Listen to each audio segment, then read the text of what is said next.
മനുഷ്യർ മറന്നിരിക്കുകയാണ് ഈ കാര്യങ്ങൾ എന്നത് ശരി.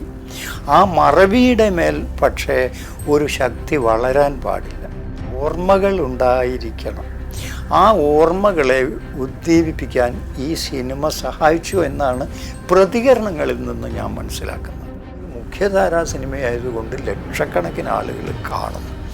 അപ്പോൾ അവരുടെ മുമ്പിലേക്ക് വിഷയം വരും.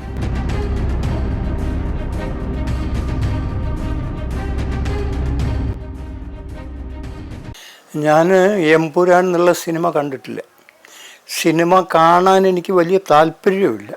അതൊരു മികച്ച കലാസൃഷ്ടിയായിരിക്കുമെന്ന് എനിക്കൊരു ധാരണയും ഇല്ല. പക്ഷേ അത് ചില പ്രശ്നങ്ങൾ ആവിഷ്കരിച്ചു സമുദായത്തിൽ. അത് ഓർമ്മിപ്പിക്കേണ്ട ചില സംഗതികളായിരുന്നു എന്ന് ഞാൻ കരുതുന്നു. മനുഷ്യർ മറന്നിരിക്കുകയാണ് ഈ കാര്യങ്ങൾ എന്നത് ശരി. ആ മറവിയുടെ മേൽ പക്ഷേ ഒരു ശക്തി വളരാൻ പാടില്ല. ആ ഓർമ്മകൾ കൂടി നമുക്ക് നമ്മുടെ ഉള്ളിലുണ്ടായിരിക്കണം. ഓർമ്മകൾ ഉണ്ടായിരിക്കണം. ആ ഓർമ്മകളെ ഉദ്ദീപിപ്പിക്കാൻ ഈ സിനിമ സഹായിച്ചു എന്നാണ് പ്രതികരണങ്ങളിൽ നിന്ന് ഞാൻ മനസ്സിലാക്കുന്നത്. അങ്ങനെ പ്രതികരണങ്ങളിൽ നിന്ന് അതുകൊണ്ടാണല്ലോ അത് തടയപ്പെടുന്നത്, അത് കട്ട് ചെയ്യണമെന്ന് പറയുന്നത്, ചിലർക്ക് അത് അസ്വസ്ഥതയായിട്ട് മാറുന്നത്. ഏതായാലും ഗുജറാത്ത് ഒരു നല്ല മാതൃകയല്ല. ആ നല്ല മാതൃകയല്ല എന്നത് ആധുനിക ഇന്ത്യയുടെ പുതിയ രാഷ്ട്രീയ പരിസരത്തെ സൃഷ്ടിച്ചത് ഗുജറാത്താണ് എന്നതിനാൽ അത് തുറന്നു കാട്ടപ്പെടേണ്ടതാണ്. അത് എത്രമാത്രം സൂക്ഷ്മമായിട്ട് സത്യസന്ധമായിട്ട് അവർ ചെയ്തു എന്നെനിക്കറിയില്ല. പക്ഷേ അത് വീണ്ടും ഒരു വിവാദ വിഷയമായിരിക്കുന്നു. അറിയാതെയാണെങ്കിലും ന്യൂനപക്ഷത്തെ വല്ലാതെ അവഹേളിക്കുന്ന ഒരു ഭൂരിപക്ഷമാണ് ഇന്ന് ഇന്ത്യയിൽ ഉള്ളത്. അത് ക്രിസ്ത്യാനിയാണെങ്കിലും മണിപ്പൂരിൽ അനുഭവിക്കുന്നു, മുസ്ലിം ആണെങ്കിൽ ഉത്തർപ്രദേശിലൊക്കെ അനുഭവിക്കുന്നു.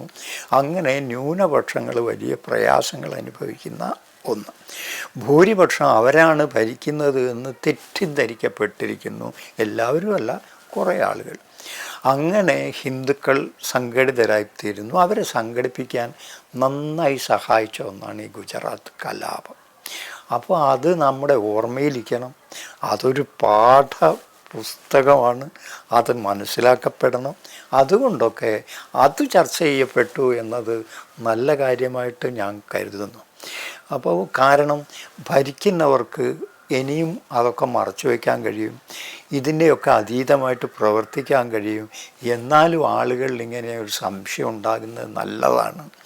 അതൊന്നുമില്ലാതെ കേവലം സുരക്ഷിതമായിട്ട് ജീവിച്ചു പോരുന്നത് ശരിയല്ല. നമ്മുടെ ശരിയായിട്ടുള്ള പശ്ചാത്തലത്തെക്കുറിച്ചുള്ള ധാരണ ഉണ്ടാകണം. അത് ഒരു മുഖ്യധാരാ സിനിമ ചെയ്തു എന്നുള്ളതാണ് ഇതിൻ്റെ വ്യത്യാസം. ഒരു ആർട്ട് ഫിലിമാണെങ്കിൽ കുറഞ്ഞ ആളുകളെ അത് കാണും. ഇതൊരു മുഖ്യധാരാ സിനിമയായതുകൊണ്ട് ലക്ഷക്കണക്കിന് ആളുകൾ കാണുന്നു. അപ്പോൾ അവരുടെ മുമ്പിലേക്ക് വിഷയം വരുന്നു. ഈ വിഷയത്തെ അങ്ങനെ പ്ലേസ് ചെയ്യാൻ കഴിഞ്ഞു എന്നുള്ളത് ആ സിനിമയുടെ ഒരു ഭാവി വീക്ഷിക്കുന്ന ഒരു നന്മയായിരിക്കും എന്ന് ഞാൻ വിചാരിക്കുന്നു. ഈ സിനിമ സമൂഹത്തിൽ ഇപ്പോൾ വീണ്ടും ചർച്ചയാകുമ്പോൾ ഏതെങ്കിലും തരത്തിലുള്ള ആ സാമൂഹ്യ അകൽച്ചകൾ സൃഷ്ടിക്കുന്നു എന്ന് വിശ്വസിക്കുന്നുണ്ടോ? അങ്ങനെ ഒരു അകൽച്ച സൃഷ്ടിക്കില്ല എന്നാണ് നമ്മൾ സത്യത്തെ വിസ്മരിച്ചുകൊണ്ട് താൽക്കാലികമായി ഉണ്ടാക്കുന്ന ഒരു ഭദ്രതയിൽ കാര്യമൊന്നുമില്ല.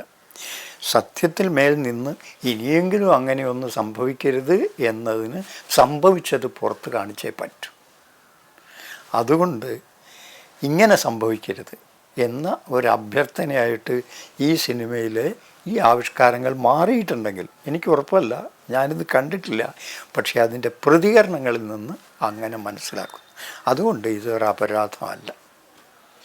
ഇപ്പോൾ രണ്ടാമത് ഈ സിനിമ എഡിറ്റ് ചെയ്ത് കുറച്ച് ഭാഗങ്ങൾ 10-17 ഭാഗങ്ങൾ മാറ്റിയിട്ടുണ്ട്. അത് എങ്ങനെ നോക്കി കാണുന്നത്?